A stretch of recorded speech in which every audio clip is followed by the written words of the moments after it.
Good afternoon and welcome to Hand Wavy Chemistry. In my previous videos on acids and bases, I gave different ways to define and classify these species. One of those definitions was the Bronsted-Lowry definition, which said that an acid is a proton donor and that a base is a proton acceptor. This meant that we could have acid and base reactions outside of an aqueous environment, and that an acid-base reaction was simply the transfer of a proton from one species to another. Now, logically, there must be a way to transfer that proton back. Otherwise, how was that initial acid formed? And during this reverse reaction, the species that had just lost its proton is now accepting one. So it's acting as a base. And the species that just gained a proton is now donating it. So it's acting as an acid. This is the idea of the conjugate acid-base pair. When an acid donates its proton, it forms a conjugate base. And if we continue down this line of thinking, we start to realize that a species' ability to act as an acid or a base depends on its reaction conditions. For example, consider hydrochloric acid. HCl is a strong acid, and its conjugate base is the chloride anion, Cl-. Now, the conjugate base of a strong acid is weak, and the stronger the acid, the weaker the base. Because HCl is a very strong acid, the chloride anion is a very weak base.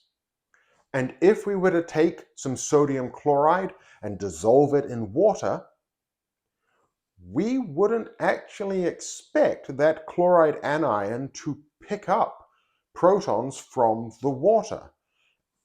And in this situation, we wouldn't really consider it to be a base.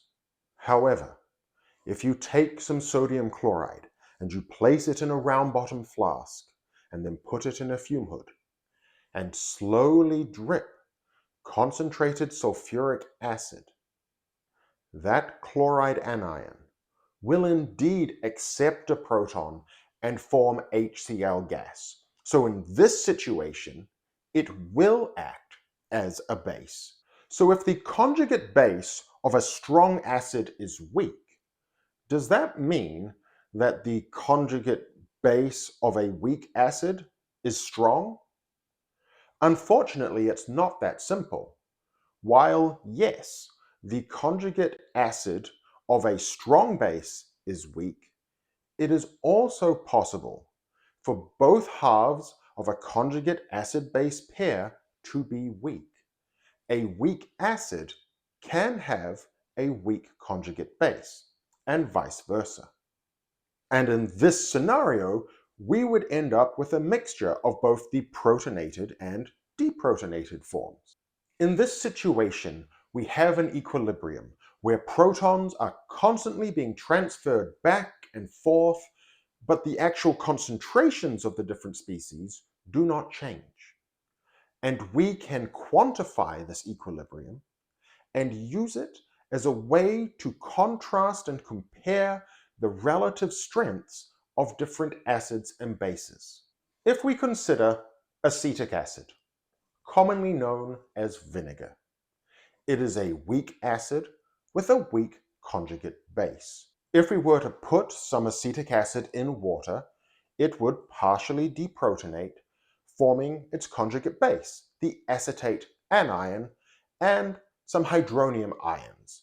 But for the sake of simplicity, I'm going to represent the hydronium ions as just H+. The equilibrium constant, which is represented by a capital K with a subscript A, K for constant and A for acid, this equilibrium constant is defined as the concentrations of the products multiplied together divided by the concentrations of the reactants multiplied together.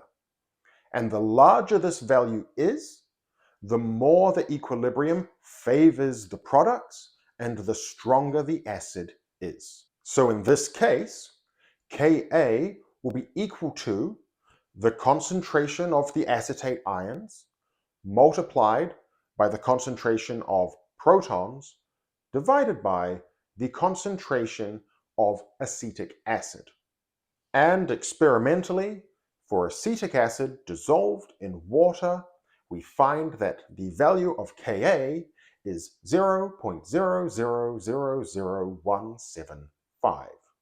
Another weak acid is benzoic acid, and when dissolved in water, it has a Ka of 0.0000628.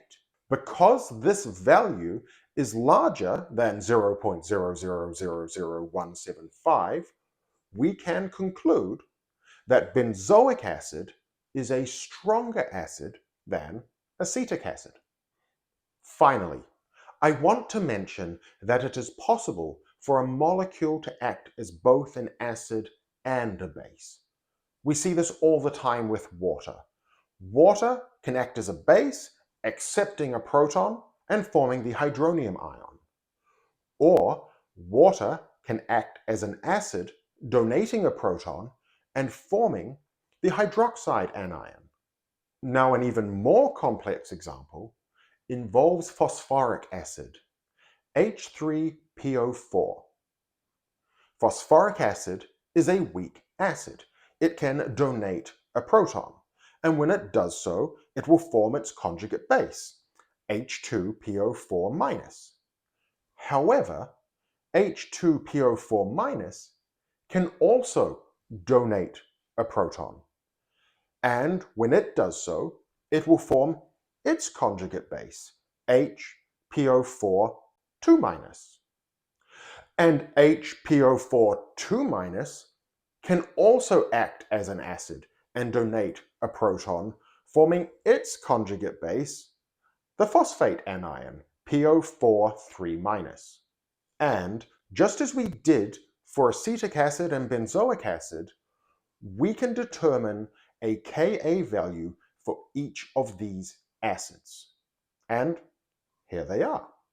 Looking at these values, we see that the acids generated as we deprotonate are weaker than the acid that preceded them, which makes sense because we're trying to remove a positively charged proton from what is now a negatively charged anion.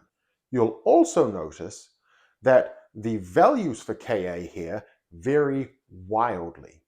And because of this, chemists do not usually report Ka values, but rather pKa value. pKa is defined as the negative log base 10 of Ka.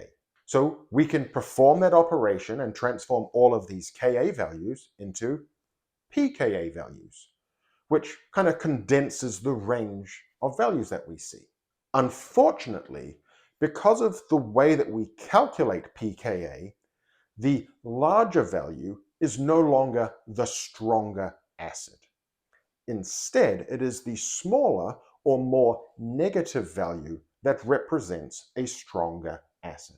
Now that we've seen that a species' ability to act as an acid or a base, or possibly even both, depends on its reaction conditions, and that we have a way to mathematically quantify and compare acidic strengths, you may be wondering, what can we do with this information? Well, one of the simplest things we could do is prepare a buffer by mixing equal quantities of an acid with its conjugate base. But that is a story for another day. I hope you have enjoyed this video, and if you have, please make sure to like, subscribe, and share it with your friends. And if there is a topic you'd like to see covered in a future video, please put it down in the comment section below. Thank you, and I hope you have a wonderful rest of your day.